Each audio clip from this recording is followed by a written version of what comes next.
No, thank you. Sleepy. Come back in an hour. Need sleepy. Please go away. Let me sleep for the love of God!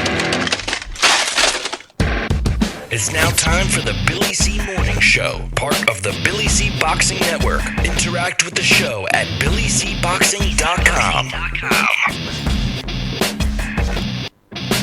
And we're coming to you live from the Billy C. Studios in Lake George, New York. I'm Bill Calogero, and it's time for the Billy C. Morning Show.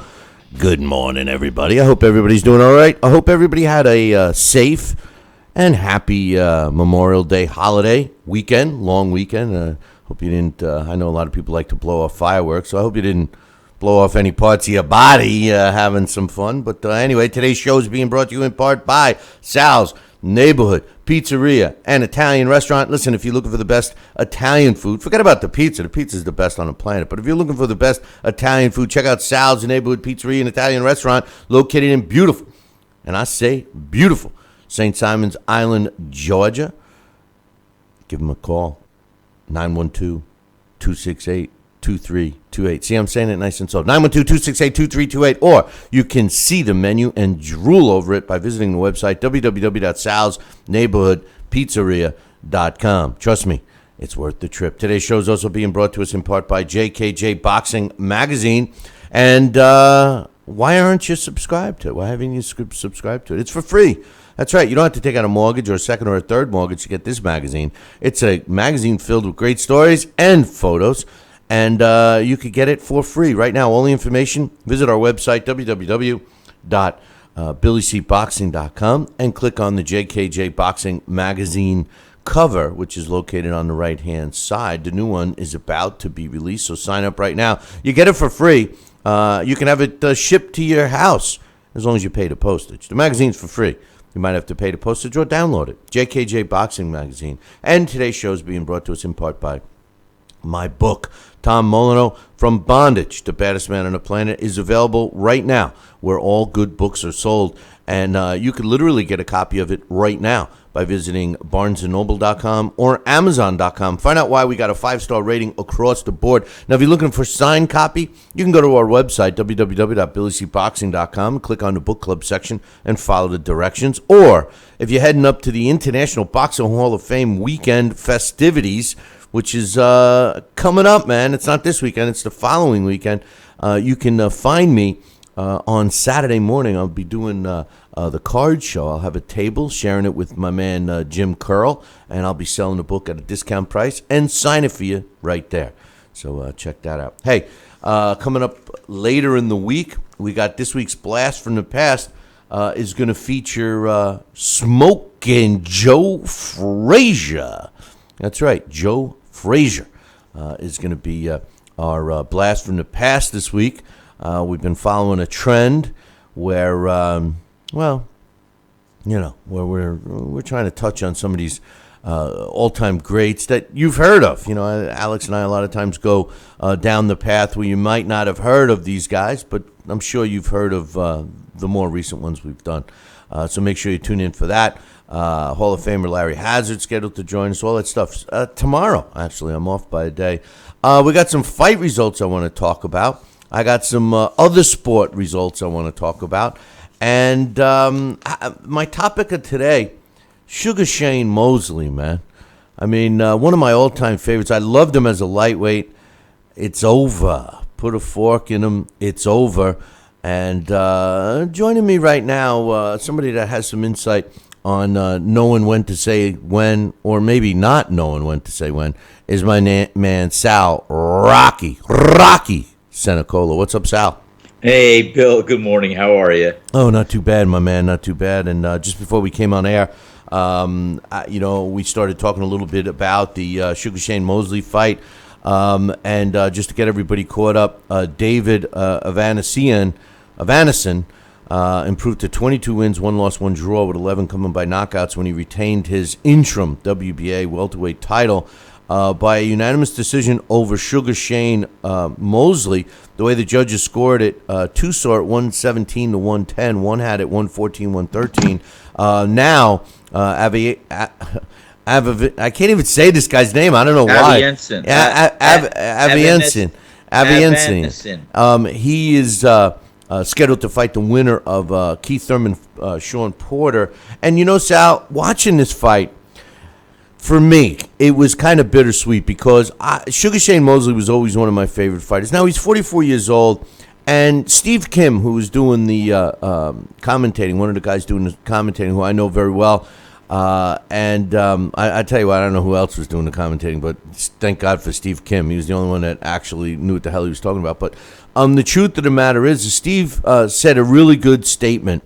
He said they were all saying how great, this was before the fight, how great Sugar Shane looked. He was in great physical condition and everything else. And Steve Kim said, well, we'll find out if it's like the old car with the new paint job. You can't tell until you get it out on the highway. And I think that's what we saw, Sal. Mosley he took way too many punches. This was a guy that never really got hit in his youth as much. Right. He couldn't get out of a way of a punch. And he just seemed very hesitant to pull the trigger. What did you see in this fight? I just had to rewatch that last round. It's closing right now in front of me. And I'll tell you what, it's bittersweet to see. But I love the analogy, a new paint job over the old engine, if you will. It's perfect. I saw a fighter that also was one that caught a lot of shots, that was not as slick, not as quick, and not as evasive when it came to tagging him with a punch. And you could see that his mind, his passion, his heart was in it. But I think the tools, the mechanics, just were a little bit slow, as you used the term, pull the trigger. And I definitely saw that. And I'm looking at him right now here. He looks old. He looks like he's come to the realization that it wasn't his night. And I don't know what he's going to intend on doing. He's a valiant fighter. He's a good, brave fighter. He's a proven fighter. And I don't know if he's going to need to carry on in the future with boxing. I think he's going to have to come to realization that maybe it's past his prime, and he's going to only get hurt in the future if he stays. Well, you're a guy that can comment on this pretty much easily. No, I don't know if it's easily, but because of you've experienced it. A fighter that. And obviously, no disrespect to you, Sal.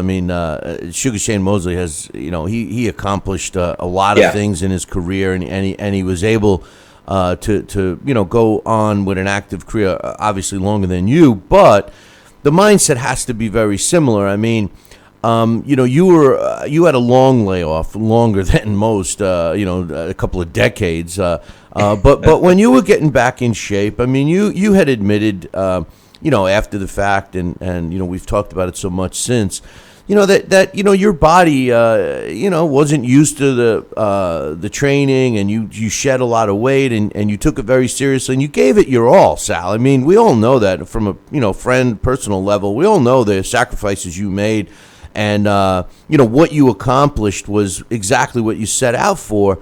But during the fight, and when you had a chance to watch the footage of the fight. And compare it to maybe some previous fights from years gone by, did you see a difference in yourself? And did it? We're always talking, and you're the first one to say, "I'll get back in shape. I want to make another comeback," and everything else. But did you honestly, from 100% honest perspective, did you see things where you said, "Oh my God, that's look at the way I'm performing while you're watching," and it wasn't actually, you weren't thinking that when it was happening? And do you think that's what Sugar Shane is going to see when he watches the fight from Saturday night? Yeah, for me, it was bittersweet. I'll tell you, that was my first fight in 25 years, 66 days since I stepped up in a ring and had my name announced, and let alone had my hand raised in victory. And it was beautiful. And I loved it. I could recall it minute by minute, step by step, second by second. And as far as if it wasn't for my shoulder, Bill, I would have went on. You and I talked. There was a possibility if I had 5 fights all lined up, maybe I would have been positioned and again to get a title shot or something that was so evasive when I was active in my career the first time. And was I thinking that? Yeah, if my shoulder was not in bad shape where it kept me from boxing, I probably would have went along that path just to do it. I felt that there was a lot of rust. I felt that I would have improved with the fights. But here's the thing: a fighter's mindset. He's always a fighter, and he's always going to try to look objectively, but he's definitely biased. And what I could do, where I could do, when I look at myself on the film and the fights, yeah, I look pretty damn good for a first fight in 25 years. And the timing and everything else could get there. But again, am I fooling myself? And am I saving myself from a future with just getting becoming a punching bag and an opponent? I never wanted that. And when I watch Sugar Shane, I'm trying to empathize with him, and I know where his mindset is. And he, at 44, still feels he can do it, but his quickness was not there. His defense was not as accurate, and he got caught. And I think this is a wake-up call, a realization. He's got to look at himself carefully because he can get hurt. And like I said, one of the reasons why I got out at 28 was that doctor that sutured me up with the 120 stitches after a big fight. And he said, "Hey, pal, we're worried about the cuts on the inside of the head. Whenever you're over the age of 28, that fluid in your skull that acts as a pillow when you get knocked around and a cushion for your brain, at the age of 28, for some reason, a lot of this has dissipated. So if you're walking around with that without that insulation in your skull and your brain's getting knocked around, that's the damage that's being done, and it's irreversible, and you got to be very careful. Is the prize still worth the price?" And that's where I had to look at the rubber meets the road. Do I want to play with my grandchildren one day? Do I want to be able to run an active business? Do I want to franchise? Do I want to do other accomplishments in my life? Yes, I sure to hell do. I want to blaze my autobiography and go out a big winner on top in the fight of life. And I know I can do these things now because I'm healthy. I'm quick-witted. Physically, I'm able to do anything. I can run. I can do things. I can still act like I'm 20, 25. But the bottom line is, if I continue to fight and I get that brain knocked around, will that take its toll and effect? I'll be lying if I said no. So the realization when the rubber meets the road is the prize worth the price. That's the real fact that each fighter has to ask themselves, is this prize still worth the price? And that's it. Sal, why don't you hold that thought? We're going to take a short break. I know it's about a minute earlier, but I want to get into this topic a little more, and we might as well get the break out of the way, and we come back.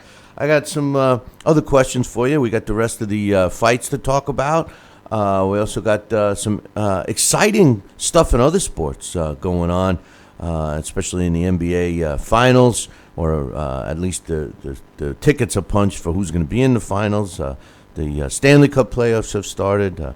The Yankees are still losing, thank God. The Mets started to win. Easy. Yeah, whoa. All that stuff is coming up in about 2 minutes, so we'll be right back. The Billy C. Morning Show will be right back. Hey, fight fans, check out KOFantasyBoxing.com. KO Fantasy Boxing is boxing's only trademarked fantasy game. Check it out, www.KOFantasyBoxing.com. Select your own gym, your own fighters, track them through a season that can last from 3 months to a year, depending upon which league you join. You got to check this out, man. www.KOFantasyBoxing.com. Join it today. Again, www.KOFantasyBoxing.com, and tell them Billy C sent ya.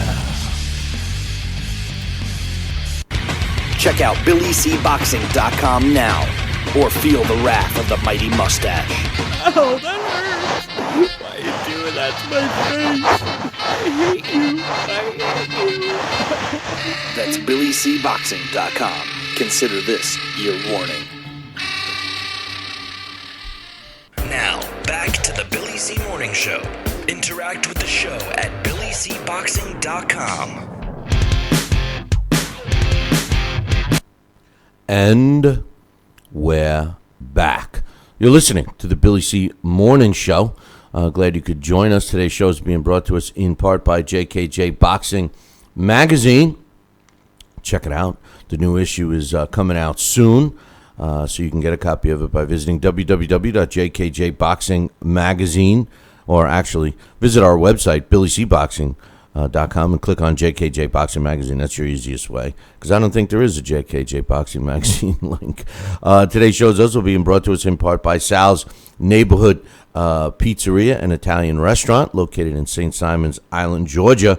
Check out the website, www.salsneighborhoodpizzeria.com, or give my man a call, 912-268-2328, 912-268-2328. And speaking of Sal Rocky Senecola, he's on the line with us right now. And Sal, before we went to break, we were talking about the Sugar Shane Mosley fight.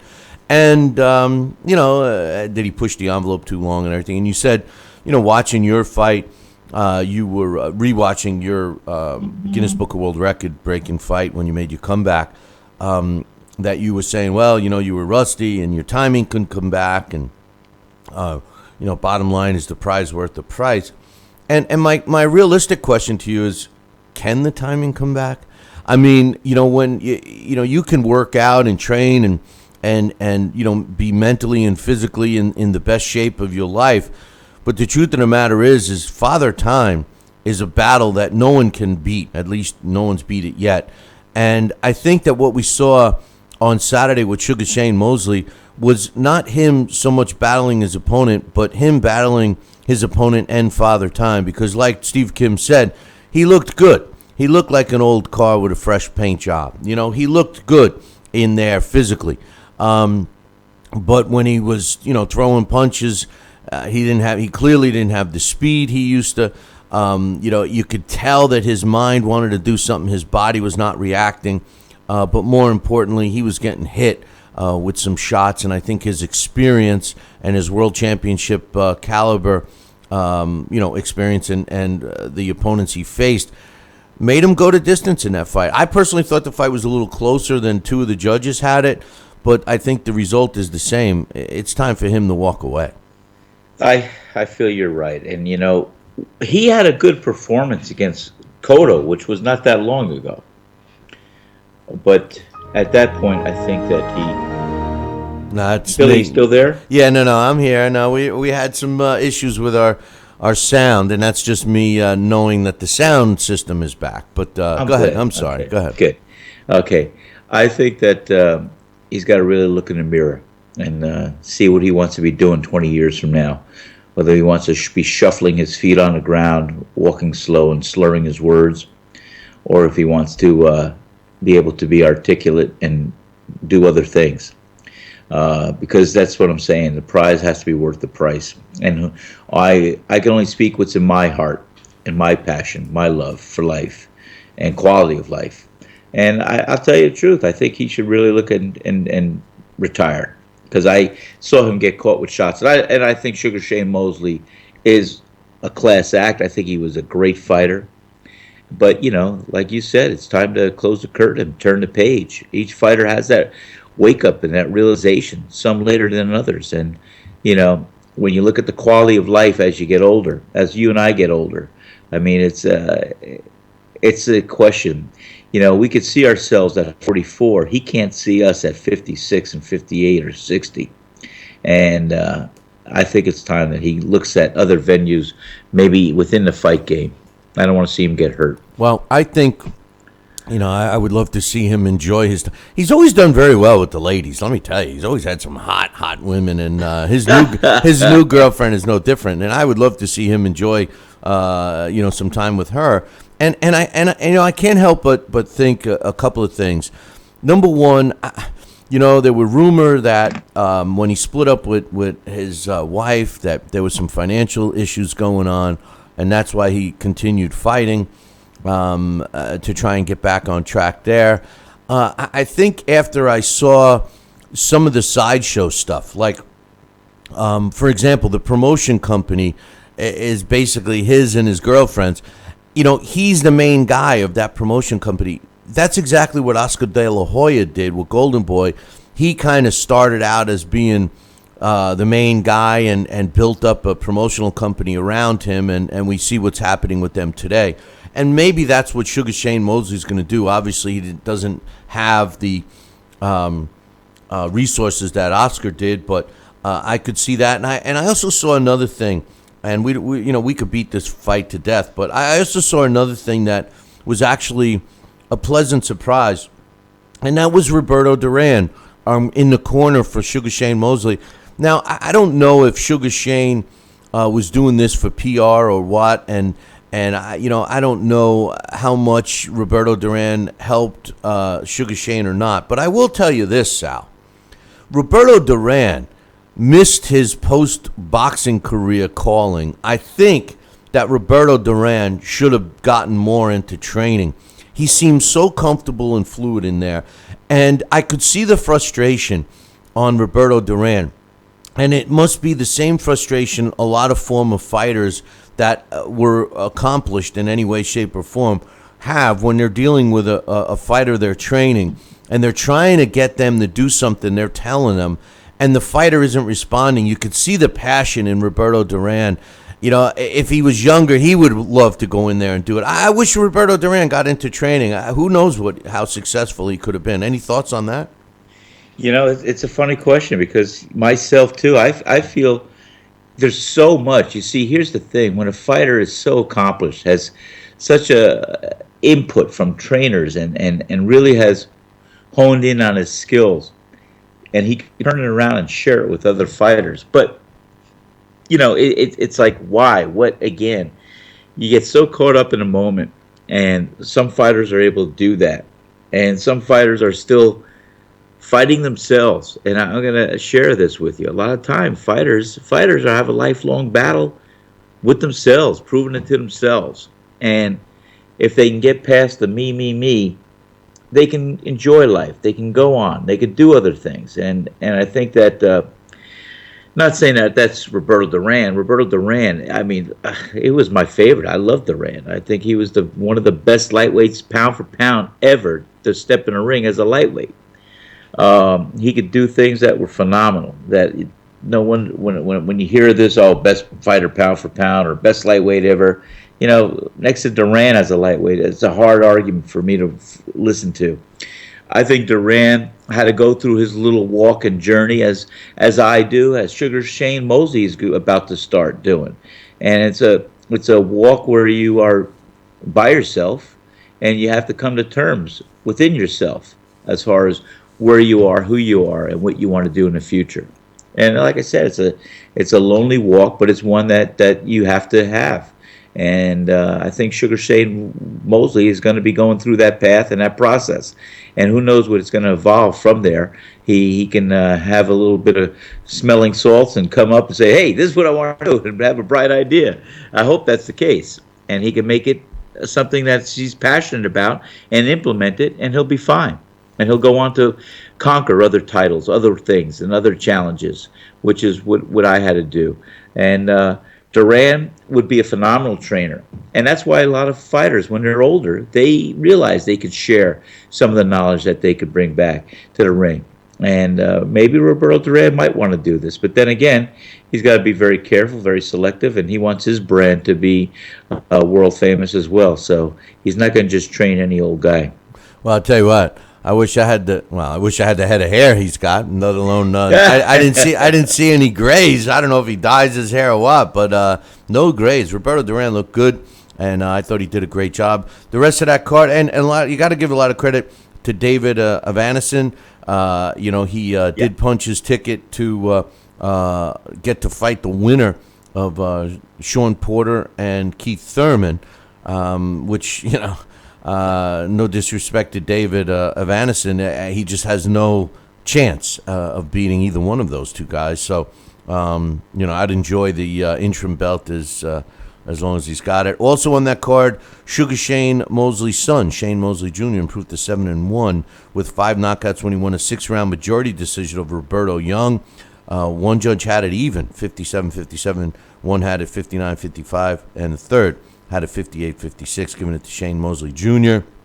In the cruiserweight division, Dinmar Ortiz improved to 11-0 in a couple of draws when he took care of Ricardo Campillo, and the fight was waved off in the final round. 25 seconds of the sixth round, Campillo drops to 9 wins, 10 losses, and a draw. I got to meet Ortiz in Chicago. He's very raw, and it seems to me like they're trying to position him to get some kind of shot, to be a sacrificial lamb. If I'm Team Ortiz, I go back to the drawing board. They made some interesting points about him not knowing how to establish the jab, not knowing how to do a lot of basic things he should know. And for that matter, Shane Mosley either. Shane Mosley Jr., I should say, wasn't cutting the ring off or anything. Ricky Burns won a junior welterweight title.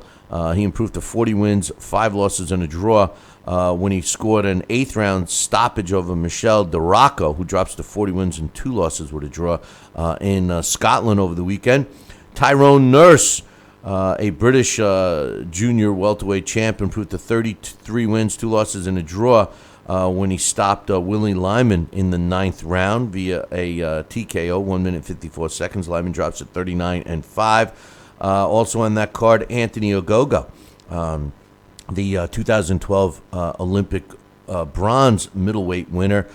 He improved to 9-0 with 5 knockouts when he stopped Chris Herman in the 3rd round. Herman drops to 21 wins, 11 losses, and a draw. I want to see more of Anthony Ogogo. I love this kid. I'm wondering why we haven't seen more. He's only got 9 fights under his belt since turning pro, which he's a little behind in my opinion. Miguel Vasquez, another boring decision over Eric Bone.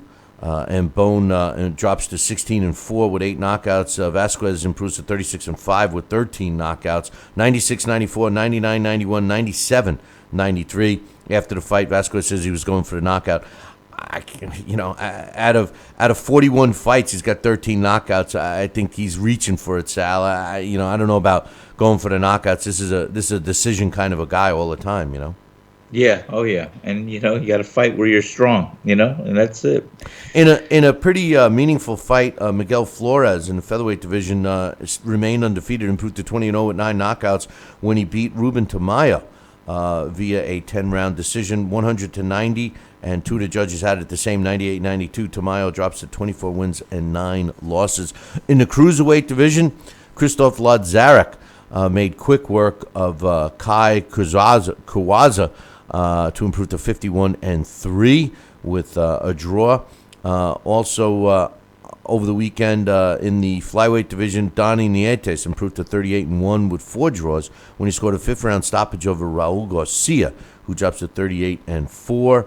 Arthur Villanueva on the same card wins by via of a knockout due to a head clash, an unintentional head clash, which knocked out Juan Dominguez. And Villanueva ended up getting the KO win to improve to 29-1. Dominguez drops to 22-10. And in the junior flyweight division, Milan Melinda improves to 34-2 when he beat Maximo Flores via a technical decision. By the way, Melindo came in almost 5 pounds overweight. I know you love hearing that, right, Sal? No, I can't take that. No. Tony Bellew wins a WBC cruiserweight title, takes care of Junior Macaboo in the 3rd round, got up off the deck himself to win the fight. Bellew improves to 28 wins, 2 losses, and a draw. And I like that fight. I saw that fight, Billy. Yeah, Bellew, he tried, and I guess this was his 3rd attempt, right, to win a world title. He did it. Now he's calling out everybody that's ever put on a glove. So, there's a line. Feeling strong, aren't you? Yeah. Well, let's see if this sound system is fixed. Let's take a short break, and I'll finish up with that fight, plus the fight that also on this card I wanted to chat about, and then we got some other stuff. So. Let's try this again. We'll be back in 2. The Billy C. Morning Show will be right back. Hey, fight fans. Check out KOFantasyBoxing.com. KO Fantasy Boxing is boxing's only trademarked fantasy game. Check it out, www.kofantasyboxing.com. Select your own gym, your own fighters, track them through a season that can last from 3 months to a year, depending upon which league you join. You got to check this out, man. www.kofantasyboxing.com. Join it today. Again, www.kofantasyboxing.com, and tell them Billy C sent ya.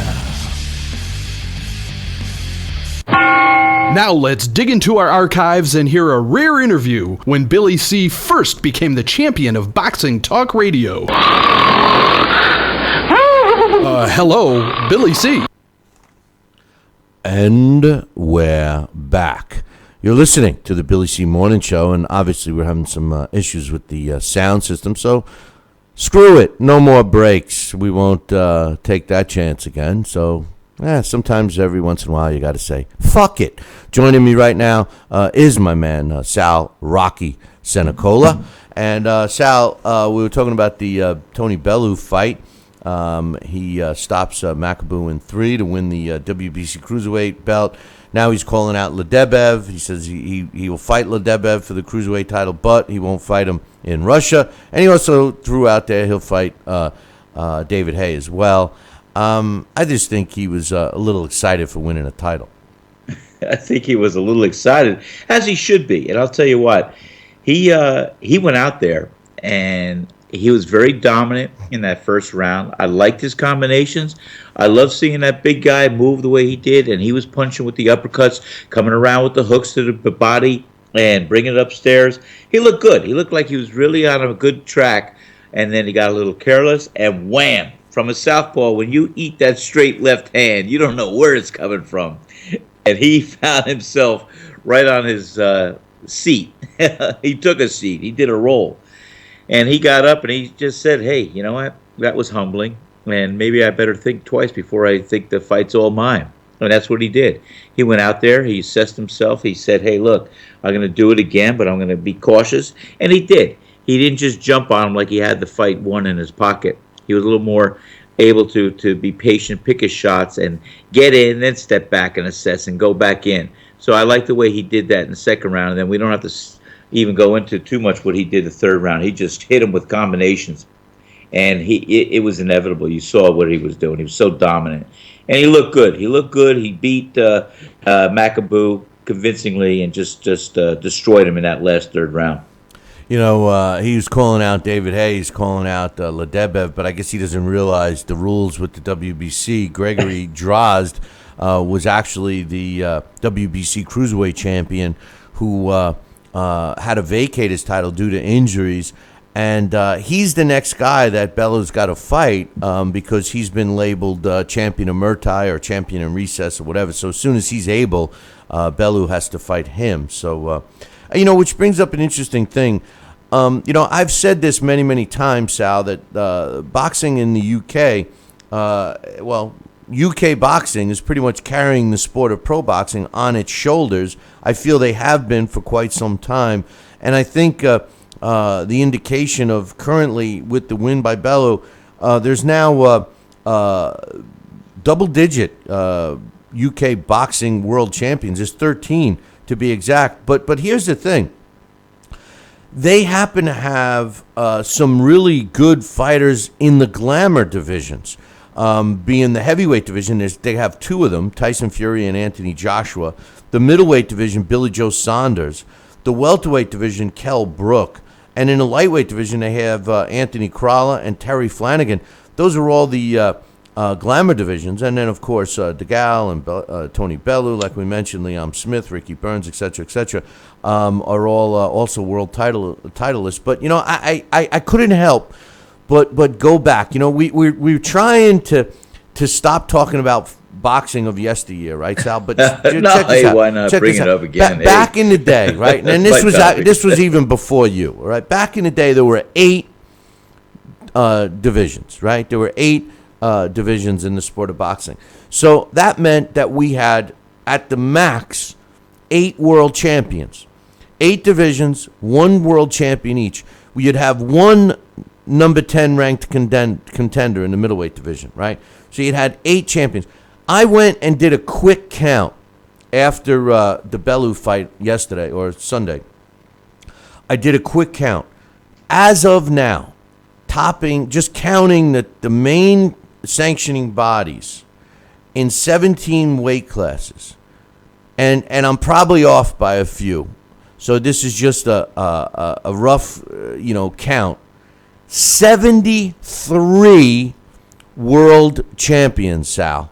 73 fighters. Now this encompasses all the divisions, so it's not like I'm just saying one division. But there's 73 guys out there that are claiming to be world champions in a division. And back in the day, there would be 8. What's your thoughts? 73 versus 8. 73 versus 8. Well, that just tells you the sad state of affairs. You can't have 73 champions in 12 or 11 weight classes. It just doesn't happen. 17. There's 17, but still, yeah. 73 of them. Well, yeah. I mean, you could almost accept 17 champions, right? Well, I could accept 17 champions. Maybe even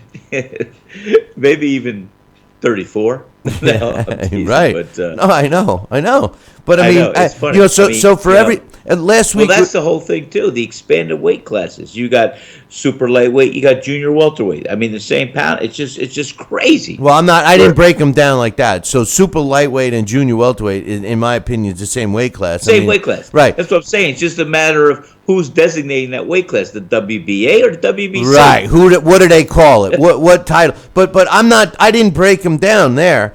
I didn't say like a junior lightweight titleist and a junior welterweight. I didn't break them down. I counted them both as the same. So I did for the 17 weight classes, not, with the super lightweight versus junior welterweight, not arguing that. 73 I counted. 73, That's which is. It's hard to keep track. I mean, like I said, in the 70s and 80s, when it seemed like the U.S. had a lot of the world champions or close to having dominance in the game of boxing, and there were household names, and there were less champions to worry about because there was maybe just the WBC and WBA, and then boom, pops up the IBF. Even the IBF was tolerable, and we could still manage that. Now when you have all these different world sanctioning bodies and all the weight classes, that's where you get your 70-something champions and everything else. It's crazy. It's crazy. Yeah, no, it's definitely crazy. Let's come to reality here for a second. Let's go jump into the NBA because, in the NBA they have one. They claim they crown one team the winner, and Golden State Warriors became the first team to be down 3-1 in a conference finals and get into the NBA Finals since the Celtics did it way back in 1981. They beat the Oklahoma Thunder yesterday, 96-88, in the 7th game of the Western Conference Finals. Steph Curry led the way for the Warriors with 36 points, 5 rebounds, and 8 assists. And Kevin Durant, he led the Thunder, who put up a gallant effort but came up short. 27 points, 7 rebounds, and 3 assists. The Warriors will try to repeat as NBA champions when they face LeBron James and his Cleveland Cavaliers in the NBA championship. The first game begins Thursday, 9 p.m. on ABC. Over in the Stanley Cup Finals, we're in the Stanley Cup. The Penguins topped the Sharks 3-2. The Penguins started that game 2 points in the first period. The Sharks came back. They got 2 points in the second period. And then the Penguins won the game in the final period. They take the first game of a 7-game series. The next game is scheduled at 8 p.m. on Wednesday in Pittsburgh on NBC Sports Network. Over in Major League Baseball, the Mets. Aren't they the only New York team? The Mets. Easy, the Mets. Shut out. I had a guy walk through the restaurant the other night with a Mets hat, and I said, "Oh boy." Hey, you should have let him eat and drink for free, But the Mets, they beat the White He's Sox. staring at my Yankee jersey hanging up, and you're lucky he didn't walk out. I know how he says, feels. "I see you love New York." I said, "Yeah, I sure do. The right New York." I could see, walking out, seeing all of that, and the Giants crap up on the wall. But the Mets shut out. Let me say it again. The Mets shut out the White Sox 1-0. Matt Harvey finally gets a W. His record now 4-7 with a 5.37 ERA. A lot of people think maybe Matt's back on track, so we'll have to wait and see. The Mets are 1 game out of first place now, behind the Nationals. The Braves topped the. Who the heck did they top? I can't even read. my own writing, but they won 5-3. That's terrible. I do the same thing. I can't for the life of me make out who the hell they played. Huh. Well, the Braves won. Anyway, They won. The Red Sox 7-2. That is pretty sad. I got to start writing with my feet instead of my hands. Hey, I'm gonna have a lot of happy Georgia fans today. Yeah, I can't even come close to figuring out what that says. But anyway, Red Sox topped the Orioles 7-2. The Cardinals beat the Brewers 6-0. A's over the Twins 3-2. Mariners 9-3 over the Padres. The Reds topped the Rockies 11-8. Astros beat the Diamondbacks 8-3. The Cubbies shut out the Dodgers 2-0. Cubs look tough to beat this year, I'll tell you. Rangers 9, Indians 2, Nationals 4, Phillies 3. The Royals 6, the Rays 2, the Pirates 10, the Marlins nothing. The Angels 5, and the Tigers 1. And the Blue Jays, who seem to have the Yankees number 4-2 over your Brooklyn, or I should say Bronx Bombers. So Bronx Bombers. That I think takes they us, did a good job against the Devil Rays last week too. I don't know. Yeah, the Rays usually give the Yankees trouble too. They do. The Rays, the Florida teams have always been spoilers for the Yankees. They come up. They win when they're not supposed to, and they give them a tough time. They always have. You know what? Hey, that's a great analogy I just thought of. We have one World Series, right? Yeah. Every year. Yeah. And what if we had another baseball division spring up with more teams and having their own World Series they wanted to recognize? It'd be a tough thing to do. Tough to follow all those teams, all those players, and all those divisions. And the credibility of baseball will go right down, wouldn't it? Well, yes, but the baseball does have minor leagues. They have a World Series, and I was watching some of the softball World Series, the women's softball World Series NCAA tournament is going on now. I love watching. So I was involved with softball with my kids, and I love watching these girls. I mean, they can pitch. I saw a couple of guys trying to hit off of what was her name, the Olympic star Jenny Finch, and they couldn't hit off of her. And she was striking them out one after another. It was great stuff. But anyway, last week we were talking about Deontay Wilder, and him not getting to be able to fight Alexander Povetkin, who I thought was going to be a big test for Wilder. And it's come to light that the main guy that's in line to be announced pretty soon to fight Deontay Wilder, since the WBC has granted Deontay Wilder a voluntary defense of his WBC World Heavyweight title, Chris Arreola seems to be the guy. I just want to know this, Sal. I mean, what has Chris Arreola done to earn this fight? I mean, has he come close to earning a shot at a world title, or is this just another? And no disrespect to Deontay Wilder, because I want him to show that he's good, but let's face it, Deontay Wilder has a resume of bullshit fights. They're BS fights from top to bottom. I mean, you got to really look under a microscope of quality opposition. They're looking to fight Chris Arreola, who's gone 1-1-1 in his last 3 fights against, not even recognizable guys. I mean, journeyman fighters. How does Chris Arreola get a shot at Deontay Wilder's title? Well, as we said, Deontay Wilder was supposed to fight and defend his title, and they're giving him a little bit of a pass right now because of the drugs found in his opponent. But I think if he's got to have this fight, he's got to fight the number 1 ranked contender in the world his next fight out. And like I said, they gave him kind of a pass on this. So that's what he's doing. He's looking. You and I were discussing. Does he fight a guy that's going to be credible, that's going to give him a tough opposition and do this, or does he fight somebody that is going to be a layup, or somebody that he's going to look good and get a pass and take the pass go card and just wait till the sanctioning body it tells him he's got to have a mandatory defense against the number one ranked contender again once they settle that whole dispute.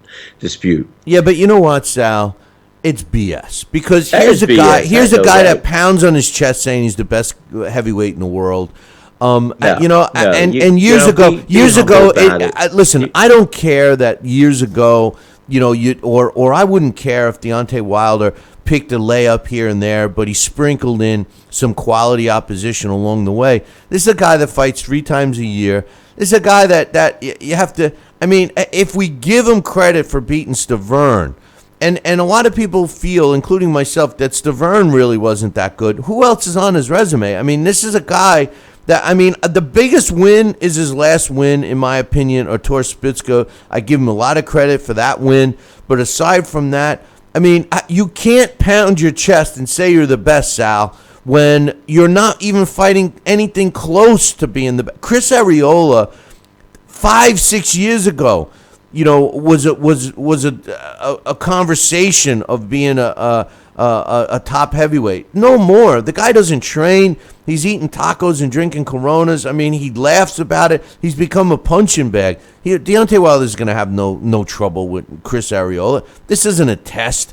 And I'll bet dollars to donuts that Deontay Wilder's pounded himself on the chest, saying he's the greatest heavyweight out there now, after he knocks out Arreola. Well, he's going to do that, and sure, and whether you want to self-promote and be the controversial figure, that's fine. He's going to have more people to have to really look at his career and who's the toughest opponent he's going to face, and who can he face. He's going to have to answer eventually, and the pounding of the chest will be at that time a realization for his opponent and himself when they step in the ring and see if he still has what he can do to claim he is the best when he fights the best. It's like anything else. You rise to the level and you do what you got to do. It's like this though, Sal. You can't blame Deontay. Because Deontay's not, saying that I'm going to fight this one or fight that one. But, I mean, at the end of the day, the control of who fights who, I mean, if you're going to pound your chest and say you're the best, you got to show it. I mean, by beating up guys that you're supposed to beat up, to me, that doesn't show you the best. I mean, here he's competing with other big names like Anthony Joshua and Tyson Fury. And I guess you could even mention Luis Ortiz. These are guys that are other champions. Now, granted, because of political reasons, he can't step in the ring with those guys because of all the sanctioning body BS. But he could be picking top guys. Guys that are ranked in close to the top. I mean, I don't know, man. It's disheartening, and this is.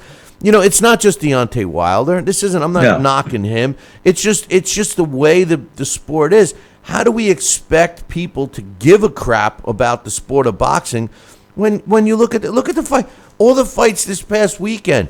You know how many people? We had our Billy C challenge.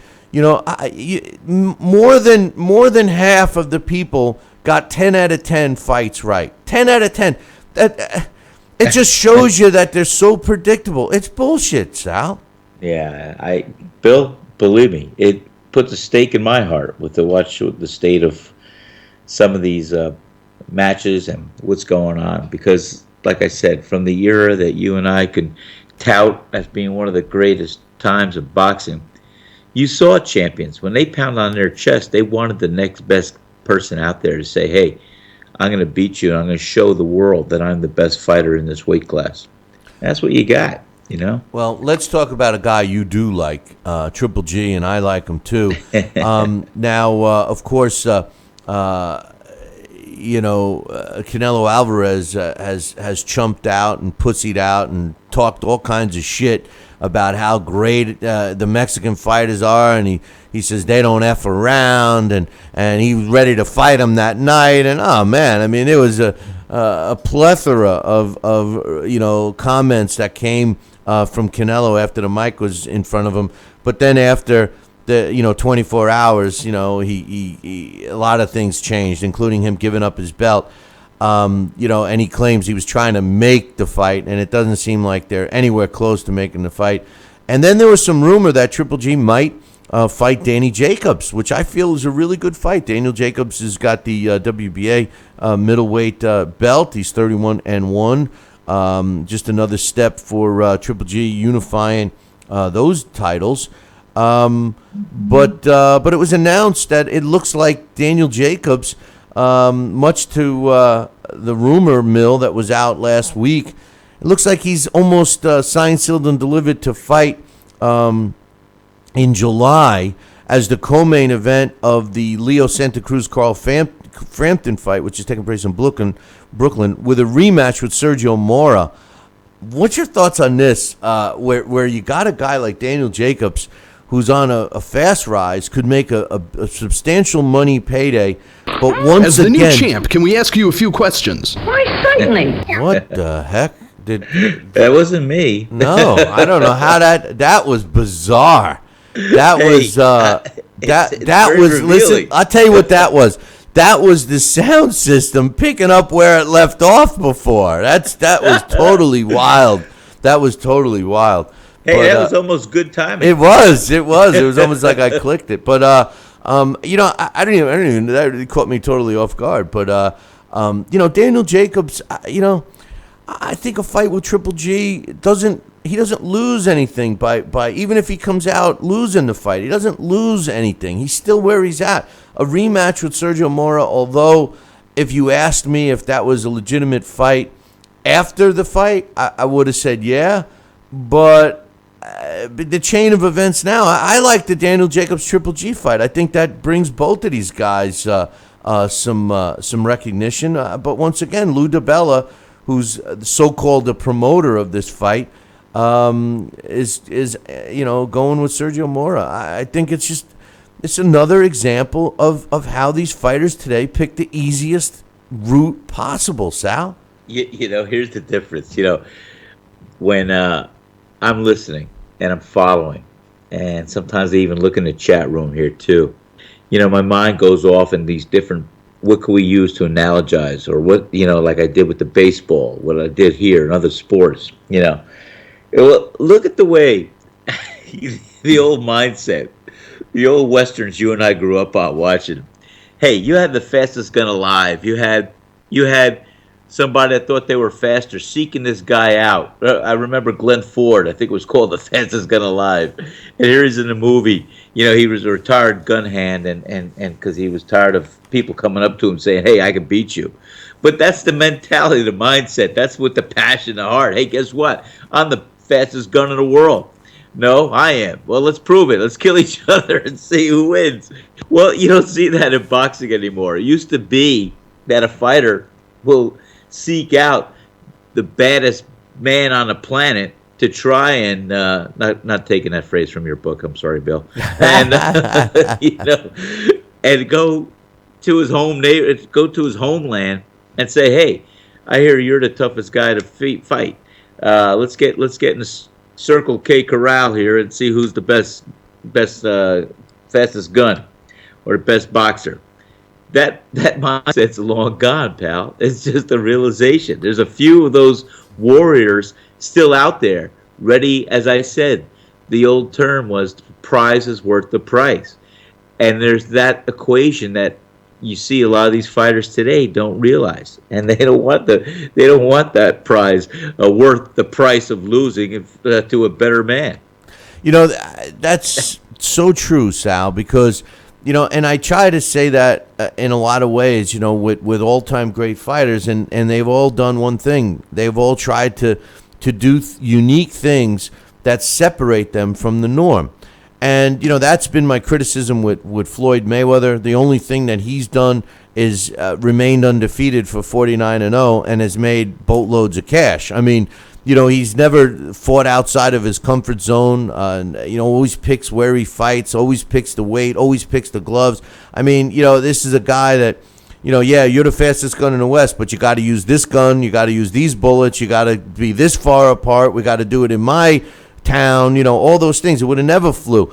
And now you got fighters that beat up on a sacrificial lamb and then claim they're the best, without be willing. They don't seem to be willing to back it up. Now I'm not saying Daniel Jacobs, because Daniel Jacobs, for the most part, at least as much as I know, is a pretty respectful guy. I mean, he talks smack after the fights and stuff, but then he comes back down to earth.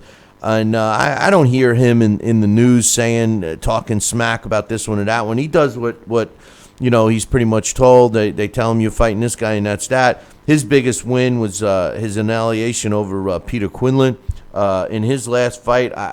You makes you wonder about that fight, but I think he's ready for Triple G. I mean, to fight Sergio Mora again, that's great if you're Sergio Mora, but I don't think it's good for boxing, and I certainly don't think long term it's good for Daniel Jacobs. Well, I agree with you there, and we're also going to have to really look at this Triple G and Canelo Alvarez fight, the likelihood of that, because unlike we looked at Mayweather and Pacquiao, that fight was 5-6 years too late. The buzz is now, and even though I said the fight is going to probably be a while away, I think this fight is going to have to take place within a year for it to keep the buzz and keep it when they're both in their rising to their prime of their careers. This fight's got to take place if they're wait, fight. are you talking about Alvarez Triple G, or are you talking about Daniel Jacobs Triple G? Well, no, I'm talking about Daniel Jacobs is going to be a good fight for him, yes. But no. Daniel Jacobs is a good fight. It's a solid fight. And I think it could be a dangerous fight for Triple G. But I think it's going to be a very good fight. But I also know that their buzz is in the air right now for Triple G and Canelo Alvarez to also get in the ring together. And I just hope if that does happen, that's not going to be a 5 or 6 year rumor of them fighting versus, hey, let's get it done this year. So I think the two fights that Triple G has to look forward to could be Jacobs, which is going to be a good fight, and then maybe Alvarez after that. I understand that the fighters want to wait and try to maximize the financial gain, and I can't blame them for that. But then you have the naysayers that will criticize, and it just seems that there's a lot of criticism about Triple G. I think because of the threat he poses for a lot of top fighters today in multiple weight classes. I mean, Triple G could destroy a lot of them, and people discredit him. They discredit him, and they blame him for not making these fights, which I think is ludicrous, as Mike Tyson would say. And it's at the end of the day, thinking of the financial gain for the fighter may be good for the fighter, and maybe that's all that matters in their mind. But the price that's being paid is the sport of professional boxing is suffering big time, Sal, and so are the boxing fans, and that's why we've become far and few in between, and that's why we're not holding on to new boxing fans. If they happen to pass through and be interested in a fight or two, they lose interest pretty quickly, and I think the numbers are indicative of that. They are, and it's our wake-up call, and we've been talking about it, and the other thing is this too. We need to have the personalities, the fighters themselves, the type of fighters that people can gravitate and take an interest in. We just don't want to see a fighter that has an appearance once in a while here with no story. People love stories, and that's what I'm saying. When you can showcase a fighter, get into his world, get into his mindset, see what he's about, that gives people a little opportunity to say, hey, I can identify with this fighter. I like this fighter. I'm going to root for him. I'm going to follow him. You don't see that as much today as you did then. And you've got fighters all over the world now that are just really saturating with these weight classes and with the title belts and with everything else. It's hard. It keeps your head spinning. It really is something else. You need to really have the personalities in boxing that can really tout themselves, but also have the people showcase them and see who they are so they can become the household names again. We got a couple of fights scheduled for this weekend that are actually good ones, but unfortunately, exactly what you said, they're not household names, these fighters. On Friday night on Spike TV, Rancis Barthélemy is going up against Mickey Bay, which is a good fight. And what I like about this fight is Bartholomew kind of did not get an easy road to this fight, and Mickey Bay, on the other hand, he's got more gifts given to him than kids get from Santa Claus on Christmas. I mean, he's been very, he'd hardly ever fights. I mean, I'm looking forward to this one. I'm also looking forward to Francisco Vargas against Orlando Salido. That's a fight that's taking place on Saturday. We do get to see the return of Artur Beterbiev and Ronnie Rios, but neither one of them are in any do or die type fights. So I mean, it just follows what we're talking about. It's boxing has become the path of least resistance. And I can't see the long-term fan base sticking with it if it continues down this path. I just can't see it. We got one fight. And that's a big question there, Bill, because you just said something that really is something we can identify with. The fan base, the long-term. I don't think the boxing fan base is going to look for an alternative with MMA. I think they're just going to go through the drought of being dissatisfied and waiting for some interest of fighting to be resurrected, or to get the popularity and to get the interest back where it should be, and to get the fights that should be. I mean, you're a fight fan. You're a pretty solid fight fan. You may look elsewhere and you might look at that, but as soon as there's an exciting fighter or something else coming up, you want to look at him and you want to see him. I mean, that's for the Triple G's, the Canelo Alvarez, the British invasion that's coming our way. I mean, these guys, hopefully they're going to be some of the household names that could sustain and get people interested to follow boxing and see who else can we cultivate to be a young future star in the game. That's what it's going to take. We need stars. We need real stars that want to fight real fights. We do need stars, but we need real fights like Sean Porter against Keith Thurman. To me, that's the fight of the year so far. Here we are in June. Here we are in June. We're halfway through the year already. I know. And this is the first major fight between. Now, I'm not talking about major fight with a name, because obviously Triple G has fought and Saul Canelo Alvarez has fought, but this is a major fight with two top guys in the same division. This isn't two top names, one guy moving up 2 weight classes to fight someone else. This is two guys in the same division, around the same age, with similar records, fighting each other. And, we already know that the winner of this fight, his next fight, is going to be a layup against the guy that just beat Sugar Shane Mosley over the weekend, David Evanescence.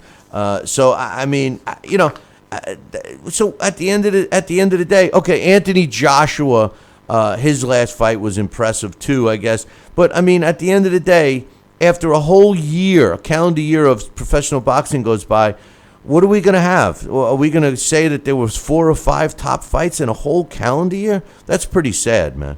Oh, that's very sad. Very sad. And I think that's what we're going to look at this year. There's not going to be too many big fights that we could say, hey, greatest fight of all time, or this is going to be the fight of the century. I mean, I think we've seen some of the fights of the century, and it wasn't this last decade. No, that's they lucked out with that, because the new century came pretty quick. So anyway, Sal, today is a slow day. We had some discussion about Sugar Shane Mosley, and I personally hope that he does call it a day with his career. He's, in my opinion, a first ballot Hall of Famer. I'll forever remember him as a lightweight. He was top notch. I'll also remember Floyd Mayweather avoiding him for all those years until he was a shell of himself when he fought Floyd 8 years ago, whenever it was, 7 years ago. But Sugar Shane Mosley fell short, and I hope he focuses on training his son and promoting with his girlfriend. I think that boxing does need some real promoters that are willing to put on the right fights and not just showcases. And I think we got a lot of the showcase promoters out there now. But Yeah, we'll have to talk about that. Maybe I'll get into promoting. I already have that. I already have that in your plan. So hopefully You heard it here first. hopefully we'll be talking about some future stuff on tomorrow's show. But we'll get there. Now tomorrow we got the Blast from the Past, which is going to feature Smoking Joe Frazier. Frazier. We got Larry Hazard scheduled to come on. Now Thursday we got Dax Khan scheduled to come on. Now he's going to kick off what he came on last week, and hopefully be able to talk to us about some hot social media topics. He'll also chat about some big fights scheduled for this weekend. So we do have a busy schedule to close out the week, my man. That sounds great. And, I remember the first time I met Joe Frazier is when I was fighting, in Atlantic City. And one of the co-fights with me on a card was Marvis Frazier. And Joe came in the dressing room, and, he had these massive hands like a catcher's mitt.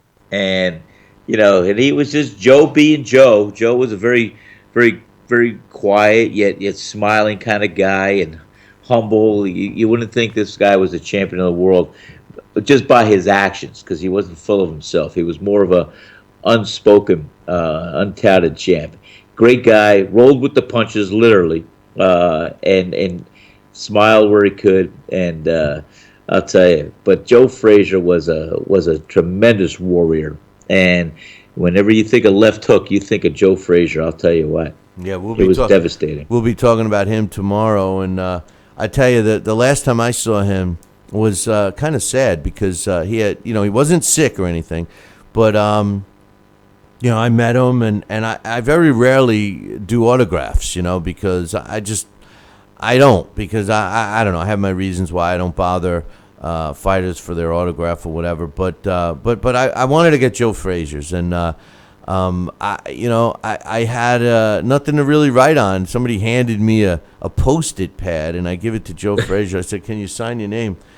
And ironically enough, on the other side, I had Doc Gooden's signature too. But anyway, he signed his name, and I swear it took him a good 2 actual minutes to finish signing his name. It was, I don't know, I thought maybe he was playing a joke or whatever, but he was having a really hard time signing his name. And this was long before, he showed any signs of, maybe I'm wrong. Maybe he was showing signs right then, but it sticks out in my mind, Yeah, and those are tough moments, because, like I said, he for years, would almost talk about Ali as if he was not an upset guy about the condition at Ali. He even thought, Ali deserved that kind of result. Sal, he wanted to push him into the thing when he was lighting it, when they had him on when Muhammad Ali he really didn't like him in Georgia. Remember, they had him on TV, and Muhammad Ali was lighting the Olympic torch. And they had Joe Frazier down at the ground level, and they said, "What's your thoughts of Muhammad Ali lighting the torch to begin the Olympics?" He says, "If I had a chance, I'd push him right in there." He says, right on TV, So I mean, it was such a bittersweet. There was no love lost there, and it's a shame, because those were two of the greatest champs at one time. That really. The fans, we didn't know how much was sarcasm, how much was true as far as the hate, and how much was just a ploy. Now, Muhammad Ali was a salesman. Muhammad Ali was a big personality, and he touted a lot of that to stimulate the dollars, to stimulate the interest and the controversy. But I think Joe Frazier took it very literally.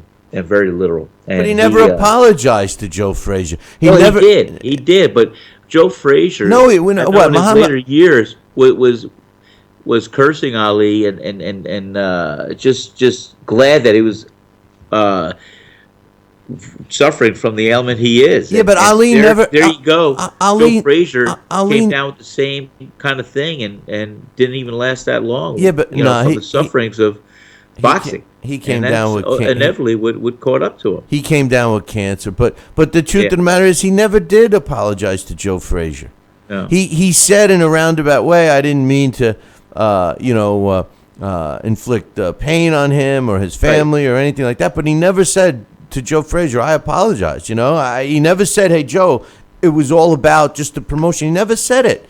And we'll talk about this tomorrow because it's our Joe Frazier is our topic. But there was a lot of stuff that went on between those two guys, and Joe Frazier took it personal because he was the guy that stepped forward to help Muhammad Ali with his comeback after he returned from exile. You could see why he was so upset, and Muhammad Ali could have remedied the situation very easily by just manning up and apologizing to Joe Frazier, and he never did. Whether he wanted to, he really never did, huh? No, not in the public light. He didn't. He never even did in private. Joe Frazier says he never did, or said he never did. Yeah. But I'll tell you, that's a shame. And I would have thought that Ali would have maybe done that, and at least have a conversation with him. And I'm surprised if he didn't. Well, he is. And then guess what? We'll never really know. We'll have one word versus no word. Well, he wasn't easy with his speech wasn't flowing off his lips these last decade, but no. But he could have apologized afterwards. They had 20 years to talk about it. But anyway, Sal, great show as usual, and we'll look forward to you tomorrow, my man. Hey, listen, Bill, you have a great day, and thank you so much, and we'll look forward to tomorrow. Sounds good, my man. We'll see you then. Take care. Ciao. Bye-bye. That's my man Sal, Rocky Sinicola. And that does conclude our show for today. Make sure you tune in tomorrow morning. Same bat time, same bat channel. Until then, ciao, baby.